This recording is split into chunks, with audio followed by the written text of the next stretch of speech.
Travaille au l'ICAE, au sein de l'Université de Paris-Nanterre. Donc, j'ai fait ma thèse en psycho, mais je travaille chez les STAPS actuellement. Donc, je remercie tout d'abord, je vous remercie de m'avoir invité. C'est un plaisir d'être ici, d'écouter tout ça et puis de pouvoir contribuer un peu aux discussions qu'on a eues ce matin et puis à celles qu'on va avoir tout au long de la journée, de rencontrer de nouvelles gens, d'apprendre de nouvelles choses. Donc,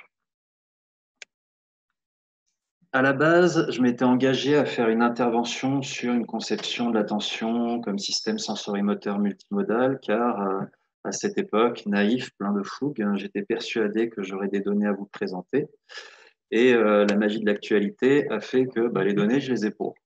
À cet égard, j'ai changé un petit peu mon fusil d'épaule pour parler d'autres choses qui m'intéressent aussi beaucoup, mais qui du coup sera un petit peu plus théorique dans l'approche, à savoir la suppléance perceptive, et voir dans quelle mesure un certain nombre de modélisations qui ont été proposées pour rendre compte de la suppléance perceptive offrent un cadre heuristique potentiellement important pour comprendre le neurofeedback et le biofeedback.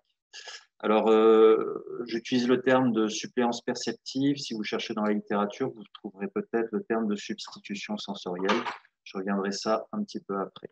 Les deux termes sont utilisés dans la littérature.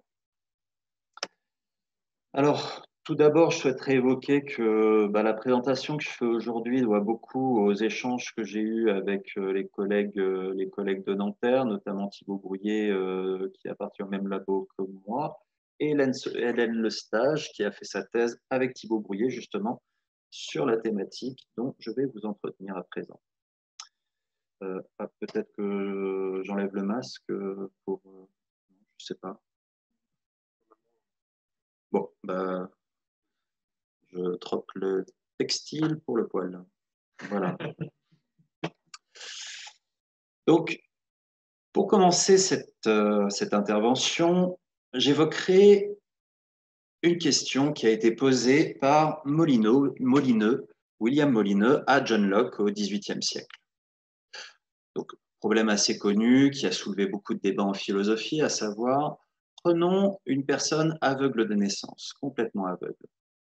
Elle va passer sa vie à interagir de façon tactile, à découvrir plein de choses, à intégrer plein de choses. Et faisons l'hypothèse que cette personne, une fois parvenue à l'âge adulte, recouvre la vue. Si je lui présente une sphère, si je lui présente un cube, est-ce qu'elle sera capable de percevoir ces objets sans les toucher?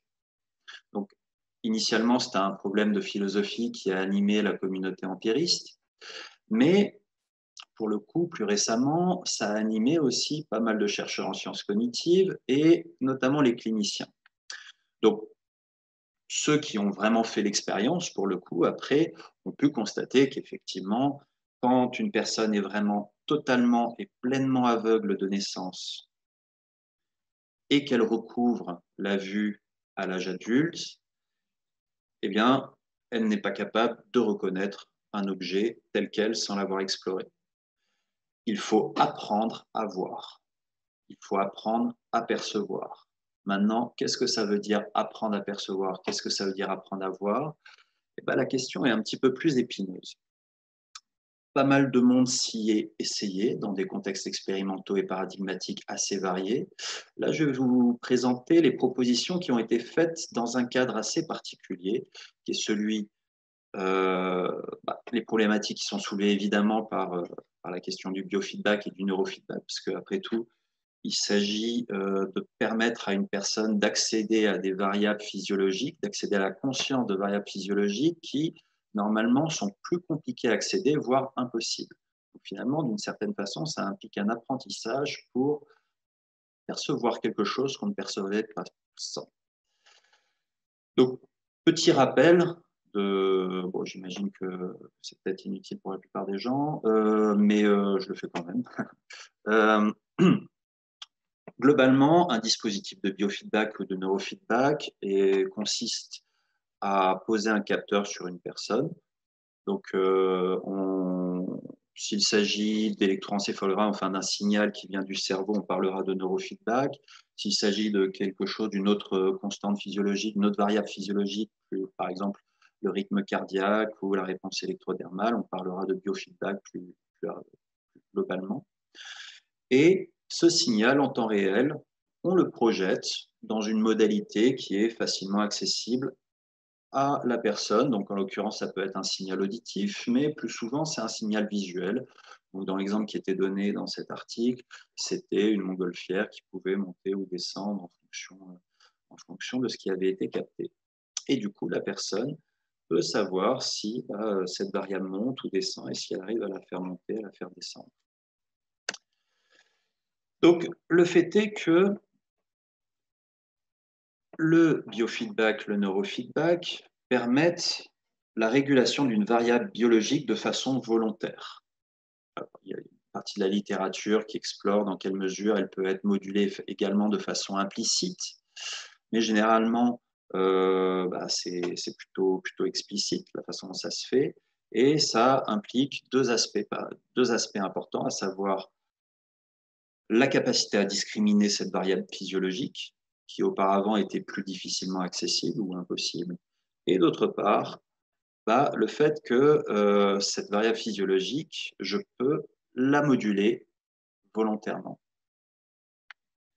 Parce que maintenant, je vois ces modulations. Donc, c'est intéressant de se poser la question, comment on en arrive là? Comment se fait-il que la personne, suite à cet apprentissage, devienne capable, un peu à la façon de la question de Molineux pour la vision, là, cette fois-ci, pour des variables interoceptives, comment la personne a appris à percevoir? Donc, je ne ferai pas une revue de la littérature exhaustive. Il y a plein de gens qui l'ont fait mieux que moi. Je m'arrêterai, on va dire, à un cas particulier qui sont les propositions du dispositif de suppléance perceptive. Comment se construit cette capacité à discriminer, à moduler une variable physiologique? Donc, le dispositif de substitution sensorielle ou de suppléance perceptive, suivant les auteurs, il s'agit d'un dispositif entre guillemets cousin. Cousin parce que finalement, ça y ressemble pas mal, mais en pratique, c'est des littératures qui, étrangement, se croisent assez peu. Enfin, pour ce que j'en sais, peut-être que je n'ai pas assez lu. Mais dans les revues de littérature de l'un, on ne trouve pas forcément l'autre et inversement. Donc, quel est le principe de la suppléance perceptive? Il s'agit, un peu à l'instar du biofeedback, d'acheminer à l'utilisateur des informations propres à une modalité sensorielle au moyen d'une autre modalité sensorielle, tout simplement. Donc, dans le dispositif historique qui avait été développé par Baquerita, ça consistait à utiliser une caméra et le flux optique issu de la caméra était relié à des petits stimulateurs tactiles qui pouvaient être reliés à la peau du ventre, par exemple, ou dans les versions un peu plus évoluées, il y avait un dispositif qui était posé sur la langue de la personne. Ce qui fait que finalement, le signal qui arrivait capté par la caméra a été comme projeté, comme ce que ferait un écran de cinéma, comme projeté, mais de façon tactile. Donc, un élément important, c'est que la caméra, il faut qu'elle soit d'une façon ou d'une autre manipulée par le sujet. On le met sur la tête ou il explore avec la main. Bon, je reviendrai dessus tout à l'heure, mais c'est un détail qui n'en est pas un, en fait. C'est quelque chose d'assez fondamental. Et du coup, l'image transformée est projetée via des impulsions tactiles sur le dos ou la langue du sujet. Alors, il y a d'autres dispositifs. Par exemple, il y en avait un qui avait été commercialisé qui s'appelle The Voice, qui est visuo-auditif. Donc, dans ce cas-là, en fait, tout le flux optique capté par une caméra posée sur les lunettes est transformé en information auditive. Donc, en fonction de la hauteur du son, en fonction de son intensité, en fonction de ce genre de caractéristiques, il devient possible à l'utilisateur de percevoir des objets qui sont à distance. Alors, ce qui est intéressant, c'est que lors de la première utilisation de ce type de dispositif, quel qu'il soit, que ce soit The Voice, que ce soit le dispositif visio-tactile, la première utilisation, les sujets ressentent les stimuli proximaux, c'est-à-dire que ils sentent les picots sur la langue, sur le dos, ils entendent le bruit, mais voilà, on reste à un niveau proximal. Après 5 à 15 heures d'entraînement, en fonction des manips, avec manipulation active de la caméra, les sujets deviennent capables de reconnaître et de localiser les formes à distance. Ils sont capables de produire des jugements perceptifs de type visuel. Donc, ça n'est possible que si la caméra a été manipulée activement. Si c'est une autre personne qui bouge la caméra, ou si personne ne bouge et que juste la caméra est projetée, ça ne marche pas. La réussite du processus est conditionnée par l'exploration active du sujet. Donc, ce qui est très intéressant au-delà de ces performances de reconnaissance des objets à distance, c'est que les objets virtuellement oublient les sensations proximales. Ils ont réellement une perception du monde extérieur. Ils ne sentent plus les picots, en fait. Ils disent juste, ah là, il y a un objet, là, il y en a un autre. Donc, ils n'ont plus conscience, ils ne prêtent plus vraiment attention à proprement parler des picots dans la phase ou du son. Autrement dit, à la fin du processus d'apprentissage, on passe des sensations proximales à une perception distale, ce que Malika Auvray désigne comme étant une extériorisation ou une attribution distale. Donc ça, c'est quelque chose d'assez important. D'un point de vue phénoménologique, il y a plusieurs étapes successives entre la première utilisation et cette phase d'attribution distale. Tout d'abord, comme je le disais, le contact, la phase de contact, où le sujet se contente d'identifier « Ah tiens, quand je bouge la caméra comme ça, il se passe ça sur ma langue, ou il se passe pas sur mon dos, ou alors ça produit tel son. » Donc, puis, assez rapidement, commence une forme d'attribution distale. Les utilisateurs identifient les régularités au fil de leurs explorations. Donc, ils identifient les régularités qu'il y a entre leurs actions et les effets sensoriels, comme correspondant à un objet dans l'espace. Donc, pour l'instant, ils en sont encore à percevoir les picots sur la langue, etc., mais ils identifient qu'il y a des lois sensorimotrices, des associations qui se font.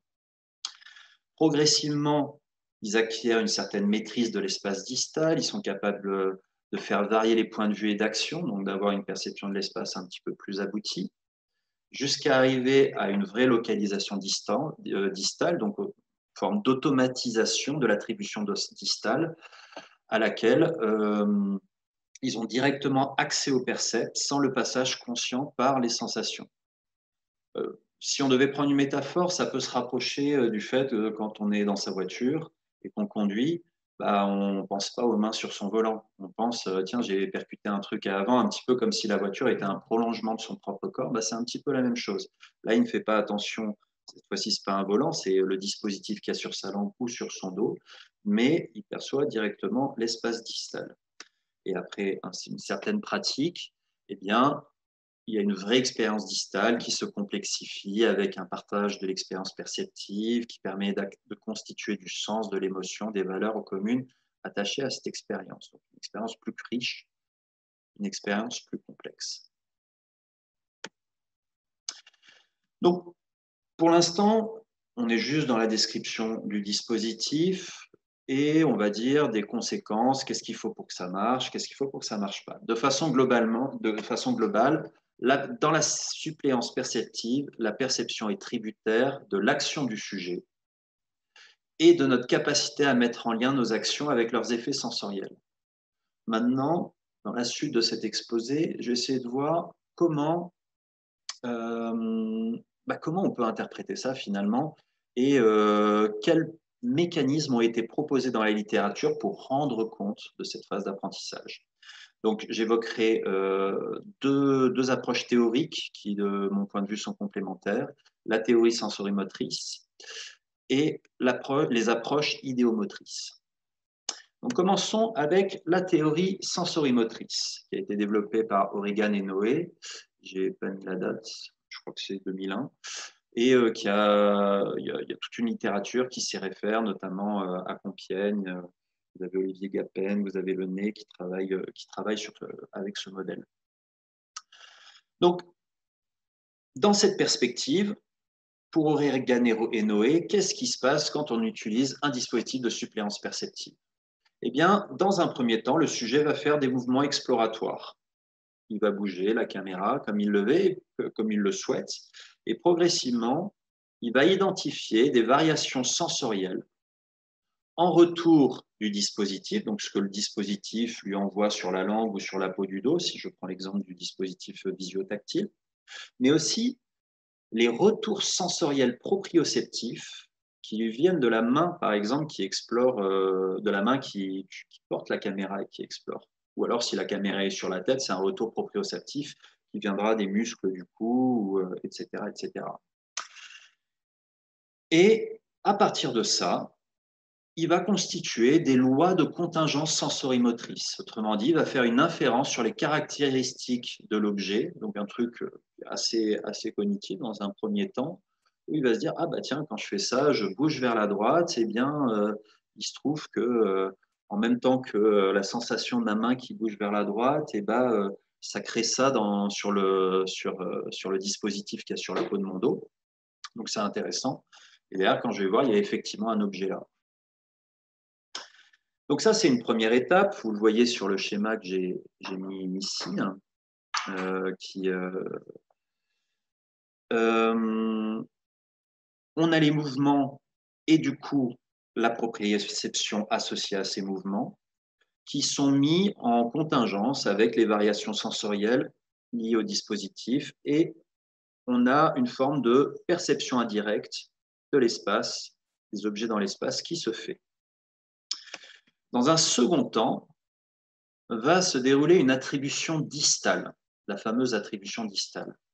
Cette fois-ci, on a les contingences sensorimotrices qui ont été créées au fil de l'apprentissage, à savoir les lois sensorimotrices qui lient les mouvements de l'organisme aux changements qui en résultent et sur les entrées sensorielles.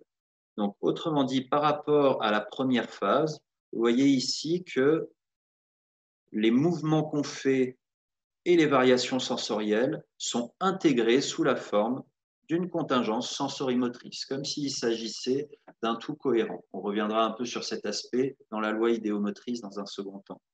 Donc, autrement dit, à ce niveau-là, on bascule non pas sur une inférence relativement cognitive, mais vraiment sur une perception relativement directe, en tout cas dans ce référentiel théorique.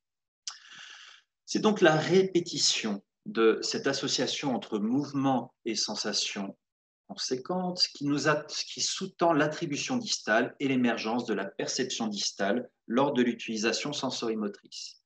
C'est intéressant à ce titre de citer le nez qui souligne le double rôle de l'action dans les dispositifs de suppléance perceptive. L'action, dans ce cadre, est non seulement le moyen d'accéder aux lois sensorimotrices, donc le mouvement permet de lier, si vous voulez, perception, sensation, perception. Et d'autre part, l'action fait partie intégrante du contenu de ces lois. Donc c'est à la fois le processus qui va structurer la perception, mais en même temps, ça fait partie intégrante de la perception.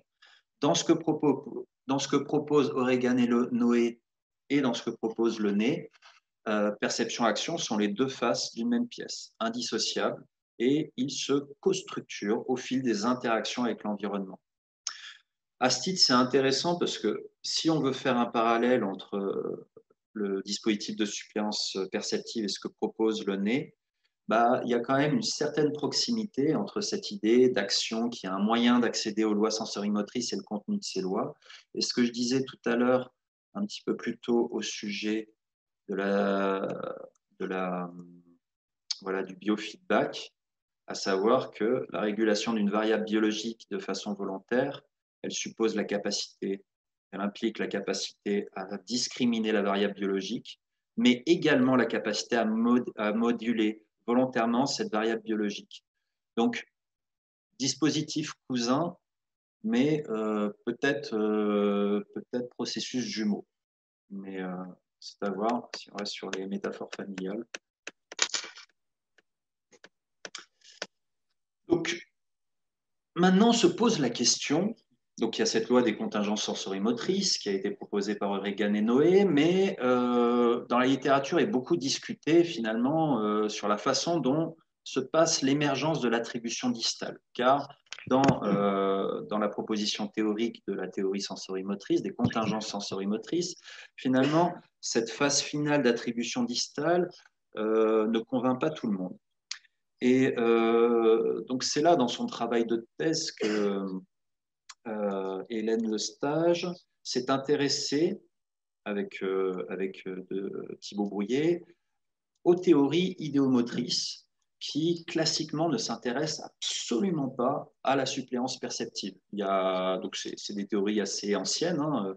À la fin du 19e, vous aviez William James qui appartient un des premiers appartenant au courant de l'idéomotricité. Mais bon, il y avait eu une longue éclipse parce qu'il y avait le behaviorisme qui les avait renvoyés dans leur corde. Mais là, ils sont de retour, mais étrangement, ils n'ont pas trop publié sur la question de la suppléance perceptive, la substitution sensorielle. Donc, je ferme la parenthèse. Dans les théories idéomotrices, le contrôle de l'action s'effectue par l'activation de l'image anticipatoire des effets de cette action. C'est-à-dire, classiquement, quand on parle de conditionnement opérant, quand on parle de behaviorisme, souvent on associe un stimulus, une réponse éventuellement avec une conséquence positive ou négative. Là, c'est un petit peu différent parce que l'action est vraiment représentée, enfin, c'est comme ça que le présente Arnaud Badet en tout cas, l'action est vraiment représentée par les conséquences perceptives qu'elle est encline d'engendrer dans l'environnement. Donc, si je perçois, par exemple, le fait de l'action de couper une tomate, en fait, elle est plus représentée par le résultat de l'action, la tomate coupée dans ce référentiel, que sur les caractéristiques, la trajectoire du mouvement qui permet de couper la tomate en tant que telle. Donc, il y a on va dire, une structuration du contrôle moteur qui se fait autour de l'anticipation des conséquences de l'action. Je vais préciser ça un petit peu après dans le contexte de la suppléance perceptive. Donc, dans le contexte des théories idéomotrices, si on repart sur la suppléance perceptive, on a donc notre première phase de comportement aléatoire exploratoire. Pour les théories idéomotrices, comme pour les contingences sensorimotrices, eh bien, on a des patterns moteurs, des patrons moteurs qui sont suivis de conséquences sensorielles. Ces conséquences sensorielles qui résultent des mouvements deviennent donc progressivement associées et discriminées comme des conséquences spécifiques des mouvements.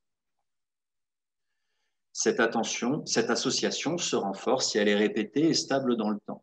Donc jusque-là, on est sur quelque chose qui est pas totalement redondant avec la proposition des contingences sensorimotrices, puisqu'il y a quand même pas mal de nuances, mais je ne vais pas rentrer dans le détail, mais quelque chose de globalement cohérent. Maintenant, sur la deuxième phase, c'est là qu'on bascule sur quelque chose d'intéressant.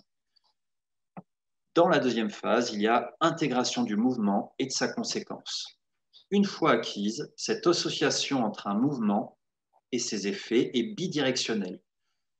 Elle peut être exécutée dans la direction inverse. C'est-à-dire que si je présente un stimulus qui représente la conséquence du geste, ça suffit à activer l'action. C'est-à-dire que ce n'est pas juste l'action qui va produire une anticipation des conséquences au moment où je la produis. C'est simplement le fait de présenter un stimulus qui évoque la conséquence sensorielle d'une action qui va activer l'action.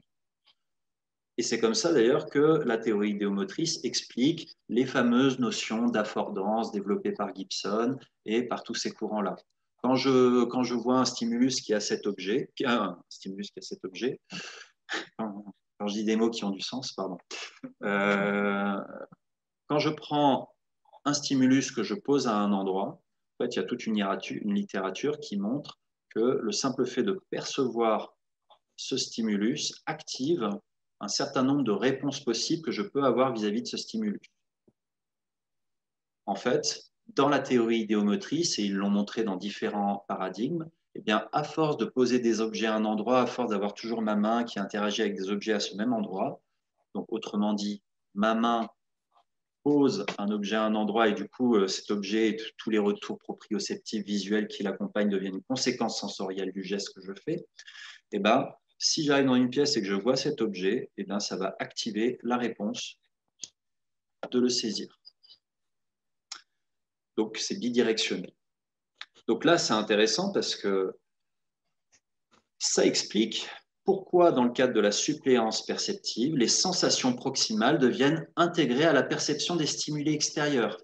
Le sujet ne les distingue même plus, il ne voit plus que le stimulus qui est à distance. Pourquoi? Parce que l'action et ses conséquences sensorielles, comme on le voit sur ce schéma qui a été pris d'un article de Hommel, je crois. À la base, on a donc un réseau moteur et un réseau perceptif, et à force d'être associés ensemble, ils deviennent totalement, non pas associés, mais intégrés comme une nouvelle entité cognitive. Et le fait ici d'activer ce côté perceptif, ça va activer le côté moteur, et inversement, j'active le côté moteur, ça active le côté perceptif. Donc logiquement, si à force d'associer une action avec ses conséquences pendant la phase exploratoire, bah, ça crée cette nouvelle entité intégrée, et ben, le simple fait de présenter cet objet va activer tout le tout-team qui va avec. Donc autrement dit, bah, je peux percevoir ce qu'il y a au niveau distal sans forcément prêter attention à ce qu'il y a au niveau proximal. Donc, on a deux modèles complémentaires qui se répondent pour expliquer, finalement qu'est-ce qui se passe lors de la phase d'apprentissage lorsqu'on s'approprie un dispositif de suppléance perceptive. Maintenant, la question qui se pose, c'est effectivement, est-ce que la modélisation des mécanismes sous-jacents à la suppléance perceptive sont exportables, sont généralisables au biofeedback, au neurofeedback? Parce que c'est une proposition théorique qui est pertinente, mais il y a d'autres façons de rendre compte de tout ça. Et surtout, avant tout, le dispositif de suppléance perceptive n'est pas exactement similaire à la façon dont se déroule une séance de biofeedback. Donc, pour pouvoir faire cette exportation, il y a un certain nombre d'étapes et de questions à se poser, qu'évidemment, je vous présenterai sous forme de questions. Je ne compte pas prendre de risques. Dans la suppléance perceptive, l'élément clé, c'est la proprioception.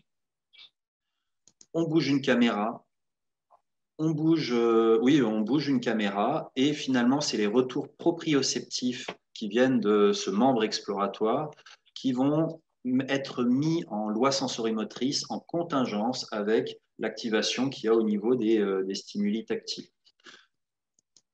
Dans le biofeedback, c'est pas tant...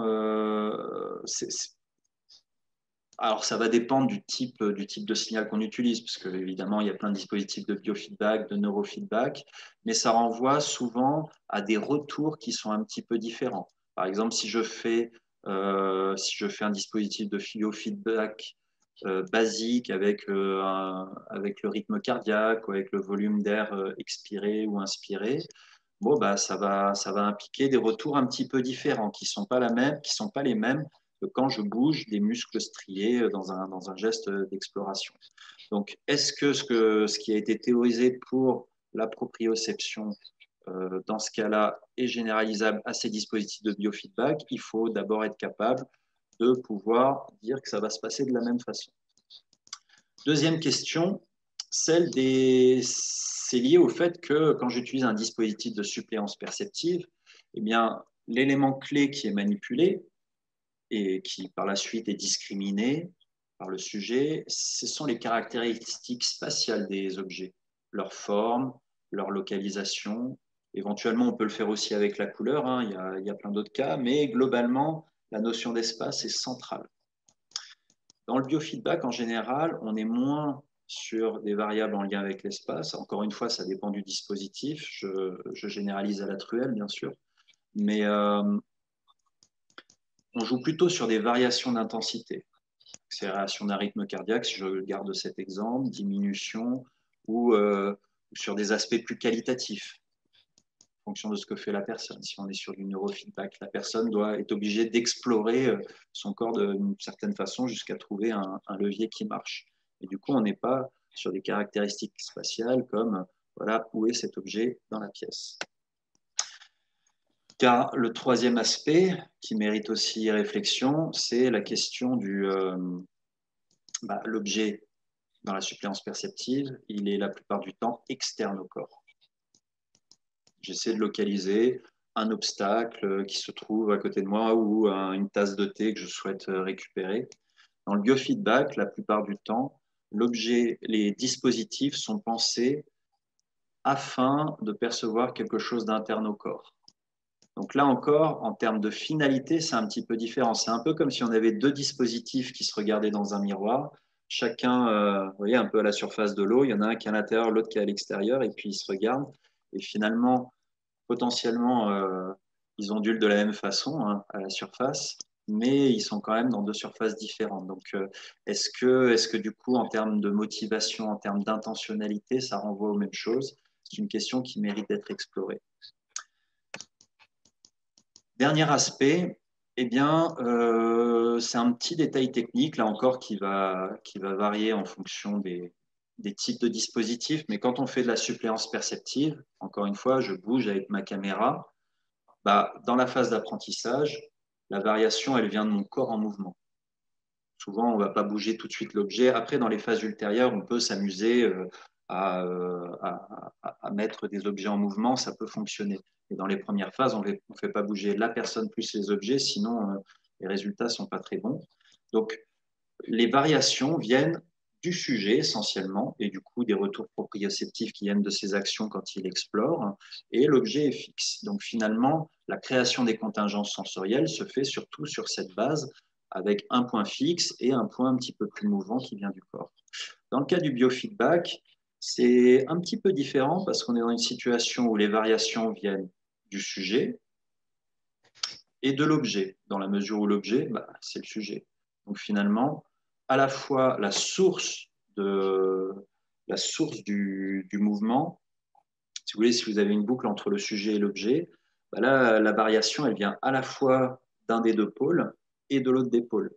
Donc il y a une source de variabilité qui est un petit peu plus importante et qui fait que conceptuellement, on est quand même sur quelque chose de légèrement différent à ce niveau-là. Et ça mérite d'être réfléchi avant de se poser la question d'extrapoler, on va dire, les processus supposés en jeu dans la suppléance perceptive à ce qui pourrait expliquer les processus du biofeedback en termes de dispositif qui permet de discriminer et de moduler ces variables internes. Je vous remercie de votre attention. J'ai fini par parler d'attention quand même.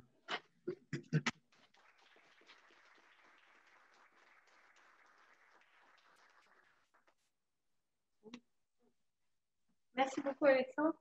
Alors, est-ce qu'on a des questions?